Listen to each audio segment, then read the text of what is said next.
Okay, so getting back into our coverage over Immortal X-Men, we do pick up with Immortal X-Men number 10. Now, this picks up where our last video left off at, where we had saw Mr. Sinister being able to kill off at least 4 members of the Quiet Council. So, Hope Summers, Exodus, Emma Frost, and Charles Xavier. Now, when it comes to Mr. Sinister, he was only able to pull this off after trying 9 different ways. Until his 10th try, he was actually able to accomplish this goal. Now, you're probably wondering, how in the world did one guy get the chance to kill off the Quiet Council in 10 different ways? Well, he has his own reset button when it comes to the Marvel timeline.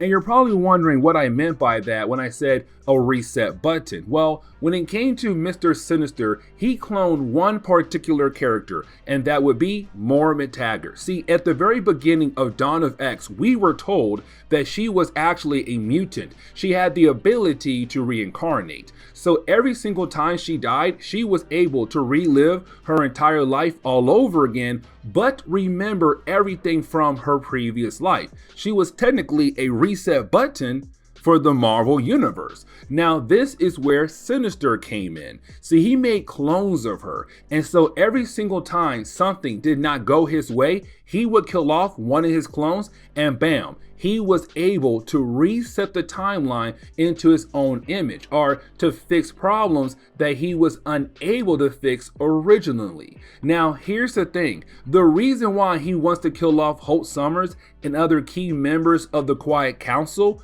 is because of Dr. Stasis. In the earlier parts of Destiny of X, we found out there was another Mr. Sinister, except this one calls himself Dr. Stasis, and he is trying to get rid of the mutant race. The problem is, our Mr. Sinister has no idea where that one came from. And so when it comes to the Quiet Council, they no longer trust him at all. They kind of want to lock him up until they are able to figure out the whole Dr. Stasis thing. And that's his problem. He feels like if he does get locked up, there's no way he'll get free again down the road. And so it's him saying, no, I'm going to kill off the Quiet Council, and then I myself is going to figure out this whole Dr. Stasis situation. And so after trying 10 times, he was able to kill off at least, again, 4 members of the Quiet Council. And so as we dive into the 10th issue, it's really more of the surviving members of the Quiet Council saying it's time for us to get our revenge against Mr. Sinister. Now, I do want to mention that when it comes to Immortal X-Men number 10, it's really more about Charles Xavier. And what I mean by that is, he's been around since the very beginning of X-Men, X-Men number 1. And his main goal was to see humans and mutants come together. One heck of a dream. But that's the thing though, it's a dream. And now it's him saying that for a long time, he always felt like it was always the humans who made it hard for that dream to come true. But then he realized it's not just the humans, it's the mutants as well. But at the same time, it's himself as well. It's technically him saying that everybody is at fault when it comes to the idea of a peaceful world where mutants and humans can come together as one and live at peace. It's everybody's fault, because the thing is, you have everybody kind of being selfish in their own kind of way. And matter of fact, he even says there are mutants out there hurting our own kind for the heck of it, to make profit, or they hate our race even though they are a mutant themselves. But either way, it's him saying that when it comes to the entire world, it will never have peace at all, because you have so many people out there who are selfish, who are crazy, who are wild in their own different kinds of ways. But either way, in the opening pages, you have Cable carrying the body of Hope Summers. And this is really important because remember, when it came to the Messiah complex, he adopted Hope Summers. He took her in like his own daughter. And to hear the idea that she's now dead, it breaks Cable's heart. Now, you're probably saying, why is he crying though? Because when it comes to Krakoa, they are able to bring back people from the dead by making them a brand new clone body. Here's the thing though, Hope Summers is one of the 5. Without her, it does seem like that process is no longer around, which means right now they are unable to bring people back to life. But this shows that no matter what, there are always going to be a backup plan for different kinds of situations, like this right here. Because when it came to Hope Summers, the reason why I say she was the key factor when it came to bringing someone back to life, she had the ability to borrow other mutant powers. And so when it came to the 5, she was kind of like the key person combining all 4 powers together from the other 4 members of the 5 to be able to bring someone back to life. If you take her away, then that chain is no longer around, except you have other mutants who are just like her. And matter of fact, we have been seeing one in the main X-Men series, and that would be Sync. He has the ability to use other mutant abilities. And so he is able to replace her, and then you have the 5 begin the process of working together once again to bring back the 4 mutants who died thanks to Mr. Sinister. Emma Frost, she's alive again. Charles Xavier, he's alive again. Hope, also alive again. And Exodus, he is also alive again. Now, when they all come back to life, now they're wondering what happened. And you have the surviving members of the Quiet Council tell them it was Sinister. He killed you guys off. And they have one question. Is he still alive? If he is, then we have to kill him. If he's not, cool. Let's celebrate. Unfortunately, he's alive. So that means they have to go get him. But here's the thing though, because when it comes to Mr. Sinister, this dude always has plans up his sleeve. This dude always has plans on plans on plans for different kinds of situations that he might be in, like this one right here. He knows that when it comes to the Quiet Council, the X-Men, and other members of the mutant race, they're coming after him. You attacked the government body of the mutant nation, and you thought you'll be able to get away just like that? Dude, you have completely mistaken that idea. And so right now, it's the X-Men coming after him. They know that Homeboy ran to his secret laboratory. Now, here's the thing though, because when it comes to Mr. Sinister, this dude is a master when it comes to genetics.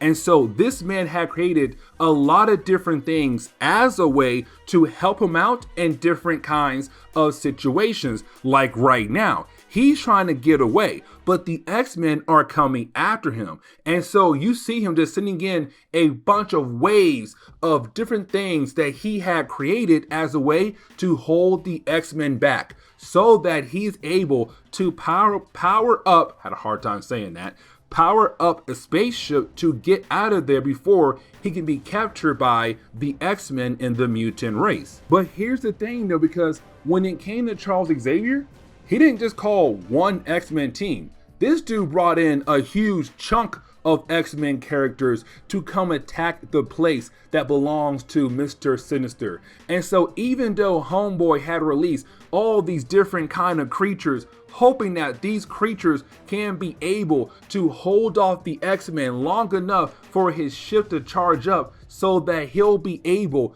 to get the heck out of here, the X-Men don't care, bro. They don't care. They just run through all these different kinds of creations that this man had created. Now, here comes my favorite part, because you have Sinister thinking, okay, you know what? My ship is ready to go. It's time for me to get the heck out of here. And as soon as he boards his jet or ship, whatever, it gets blown out of the sky. Just like that, like bam, cut in half, and he crashed right back down to Earth. And he's freaking out because he realized he messed up. He's surrounded. He has nowhere to go. Now, this is my favorite moment because you have Charles Xavier walk up, y'all. Man, okay. So Charles Xavier, he walks up. He's angry like you no other. Now, you still have some weird creatures that Sinister had created, and he tells them, fire on that dude right there, Charles Xavier. All their heads explode just like that. It shows that Charles is angry like no other. He says, no, Cable, grab him, and it's time for us to judge him. Bring him back to the Quiet Council. It's time for him to get his judgment. And so then you have the story go back over to the Quiet Council. And you already know what's going to happen right here. There's no way this man is going to be able to leave this area and be able to continue his work. No, what he did, this man crossed lines on lines on lines. And so when it comes to him doing that, they're all like, no, you have to go away.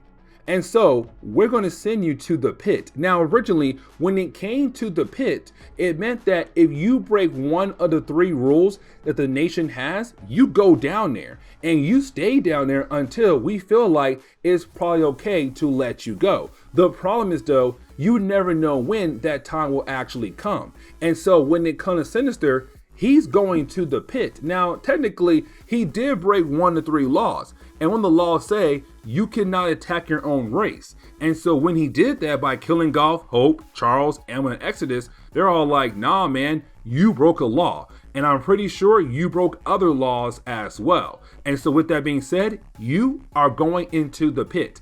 But like I said, though, once you're inside the pit, you don't know when you are going to be free. You are stuck there until farther notice. And so after that, before you have everybody go their separate ways, it leads into Charles Xavier giving out a powerful speech. When I say powerful, I really mean more of him saying like, hey guys, listen, we got to do better. Like, thanks to him, it shows that we have not proved that we are actually a better nation, or we're not getting better as a nation. And that's a problem right there. And so from here on out, we have to prove that we are actually better, that we are a better group of people without him around. And so that's their goal right now. Now, after that, you didn't have folks go their separate ways, except you didn't have Destiny tell Mystique they have to leave. You're kind of wondering why. Why do you guys have to leave?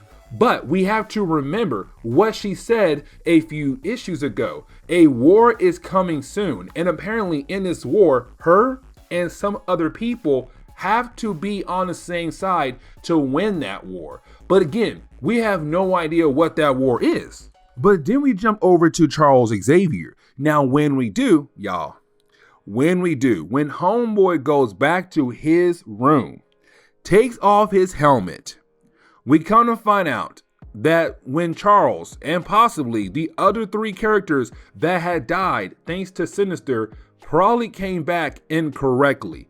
What I mean by that is when Charles takes off his helmet, he has a diamond on his forehead like another character does. And that character is Mr. Sinister. And so we're left to believe that Sinister did something when it came to the process of bringing someone back to life. Because Charles came back to life, but now he has his diamond on his head.